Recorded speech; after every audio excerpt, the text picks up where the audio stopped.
അപ്പൊ നസീർക്കാണ് ഒരുപാട് കാലത്തെ ഒരു സ്വപ്നം സഫലീകരിക്കാൻ പോവുകയാണ്. നമ്മളെ അനിൽഭായി ലക്കി സെന്റർ ജറഫിലാണ് ഇപ്പൊ ഞാനുള്ളത്. ഇങ്ങനെ ഒരു 10 കൊല്ലമായിട്ടുണ്ടാവും ഞാൻ നാട്ടിൽ പോകുമ്പോഴൊക്കെ നോക്കും പഴഞ്ചക്ക വേണം. അപ്പൊ ഇന്നാണിപ്പോ എനിക്കിപ്പോ പഴഞ്ചക്ക വല്ലല്ലോ എന്നിട്ട് അനിൽഭായി വിളിച്ചത്.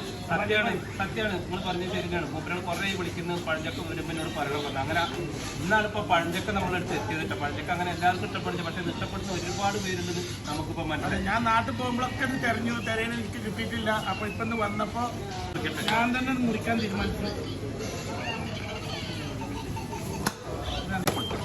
ഇതുണ്ടോ, ഇതിങ്ങനെയാണ് നമ്മൾ ചൈനക്കാരൊക്കെ ചെയ്യുന്നുണ്ടല്ലേ, അതെങ്ങനെയാണ് സംഭവം എടുക്കുക. ഇത് ഇങ്ങനെ എടുക്കുക, ഇത് ഇങ്ങനെ കഴിക്കാം. ഞാനൊന്ന് കഴിച്ചോട്ടെ. ലക്കി സെന്റർ ജറഫിലേക്ക് ഇതിന്റെ ടേസ്റ്റ് വേറെ ഉണ്ടോ? സാധാ വരിക്കച്ചക്ക പോലെയല്ല, ഒരു പോവാൻ നോക്കണം. ഇത് ഇതേമാതിരിയാണ് കഴിക്കേണ്ടത്, ഒരാളെടുത്ത് തരാൻ പറ്റില്ല. ഇതാണ് ഇതിന്റെ പ്രത്യേകത. ഇത് ഇങ്ങനെയാണ് എടുക്കേണ്ടത്. ഇതാണ്